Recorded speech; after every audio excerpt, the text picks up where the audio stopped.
పాలతో బెల్ల బువ్వ అండి. ఇది సంక్రాంతి ఫెస్టివల్‌కి చాలా అందరూ ఇష్టంగా చేసుకుంటారండి. బెల్లం అండ్ పాలతో అంటే వాటర్‌తో బెల్ల బువ్వ అదే బెల్లన్నం అండి అండుకోకుండా. ఇలా అయితే సూపర్ టేస్టీగా అండి డ్రై ఫ్రూట్స్‌తో అబ్బబ్బబ్బా! నెయ్యి యేసుకొని కమ్మగా వండుకొని తింటే నోట్లో యేసుకుంటే కరిగిపోవాలండి. ఆ విధంగా ఉంటదండి. అంత కమ్మటి టేస్ట్ అండి. సరే ఎలా రెడీ చేసుకుందామో చూసేద్దామా? ఫస్ట్ అయితే ఒక బౌల్ తీసుకోవాలండి. అందులో రైస్ అండి. ఒకవేళ మీకు ఇది ఏంటంటే దొడ్డు బియ్యం ఉంటాయి చూడండి, అదే రేషన్ బియ్యం అండి. దాంతో చేస్తే అయితే ఇంకా మెత్తగా మంచిగా ఉంటుందండి. ఒక్కొక్కరు ఒక్కొక్క టైప్లో చేస్తారు. మనం వండుకునే రెగ్యులర్ రైస్తోనైతే ఈ విధంగా అయితే 2 వాష్లు అయితే చేసుకొని వాటర్తో మనము అంటే కొంచెంసేపు నానాలండి. అలా పక్కన పెట్టుకోవాలి. ఒక మినిమం ఒక హాఫ్ అన్ అవర్ అయినా పక్కన పెట్టుకుంటే ఏంటంటే రైస్ మంచిగా నానతాయండి. ఆ రైస్ వంపేసుకొని తర్వాతకి గ్యాస్ మీద పెట్టేసుకోవాలండి. కడాయి పెట్టుకున్నాక పాలు కాగబెట్టిన పాలు ఉంటాయి కదండి, ఇది మీగడ పాలండి. మీగడ పక్కకని మీగడ లేకుండా మొత్తం పాలు అయితే పోసుకునండి. ఓన్లీ పాలల్లోనే ఉడకబెట్టుకోవాలండి. చాలా అంటే చాలా టేస్టీగా అండి. రెగ్యులర్ కాకుండా ఇలా అయితే ఇయర్కి ఒకసారి ట్రై చేయండి. చాలా కమ్మగా ఉంటుందండి.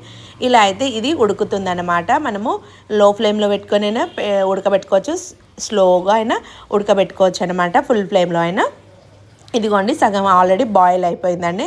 మనము ఇప్పుడు ఏం చేయాలంటే తర్వాతకి దీన్ని కాసేపు మూత పెట్టేసి పక్కన పెట్టుకోవాలి. మనము ఈ లోపల బెల్లము, ఇలాచి ఇవన్నీ అయితే డ్రై ఫ్రూట్స్ కట్ చేసుకొని పక్కన పెట్టుకోవాలన్నమాట. ఈ విధంగా అయితే రైస్ ఉడికినప్పుడు నేనైతే ఇప్పుడు డ్రై ఫ్రూట్స్ అన్నీ కట్ చేసుకున్నానండి. ఎండు కొబ్బరి, కిస్మిస్, బాదము, జీడిపప్పు ఇవన్నీ అయితే మీకు ఏ విధంగా డ్రై ఫ్రూట్స్ ఏమేమి వేసుకుంటారో అవైతే యాడ్ చేసుకోండి. తర్వాతకి ఒక చిన్న గిన్నె తీసుకొని అందులో మీకు సరిపడంత నెయ్యి ఎక్కువ తినాలనుకుంటే నెయ్యి ఎక్కువ వేసుకొని అందులో మంచిగా ఈ డ్రై ఫ్రూట్స్ అన్నీ వేయించుకొని లో ఫ్లేమ్లో మంచిగా దోరగా వేయించుకోవాలండి. నోట్లో వేసుకుంటే మంచిగా అసలు ఆ టేస్టే వేరే ఉంటుందండి. మంచిగా లో ఫ్లేమ్లో మంచిగా వేయించుకోవాలండి. వేయించుకున్న తర్వాతకి మనము ఇవి కొంచెం తొందరగా మాడిపోతాయండి. కొంచెం కేర్ఫుల్గా అయితే చూసుకోవాలి. ఈ లోపల రైస్ చూసేద్దాము. రైస్ అయితే మొత్తం పాలన్నీ దగ్గర పడిపోయినాయండి. దగ్గర పడ్డాక ఇప్పుడే బెల్లం యాడ్ చేయొద్దు, మొత్తం పాలన్నీ ఇనికిపోవాలి. తర్వాతకి ఈ వేయించుకున్న డ్రై ఫ్రూట్స్ అన్నీ మనం ఇందులో యాడ్ చేసుకుందాము. బెల్లం అయితే కొద్దిసేపటి తర్వాతకి ఇప్పుడే బెల్లం వేస్తే ఏంటంటే అన్నం అనేది ఉడకదనమాట. మొత్తం పాలన్నీ ఇంకినాకనే కాస్త జస్ట్ కొంచెం ఉంటుంది చూడండి, లాస్ట్లో మాత్రమే బెల్లం వేయాలండి. అప్పుడే చాలా బాగుంటుంది. కొద్దిసేపు మూత పెట్టి పక్కన పెట్టుకుందాం. ఇదిగో పాలన్నీ అయితే మంచిగా ఇనికిపోయినాయండి. ఇప్పుడు మనము ఒకసారి చూసుకోండి మీకు పాలు ఇనికినాయా లేదా, అంటే లైక్ ఏమంటారు మెత్తగా అయిందా అన్నం లేదా చూసుకోండి. తర్వాతకి మనము మీరు కొందరేమో బెల్లం అయితే ఇలా వాటర్ కలిపి అలా యాడ్ చేసుకుంటారు, కొందరేమో ఇలా పీసెస్గా ఎవరి ఇష్టం వాళ్ళండి, ఏ విధంగా అయినా వేసుకోవచ్చు.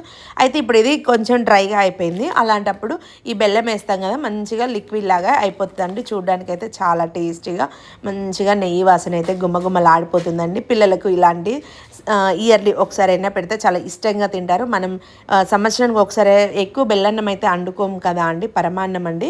చాలా అంటే చాలా కమ్మగా డ్రై ఫ్రూట్స్తో నేతితో చాలా కమ్మటి వంట అండి.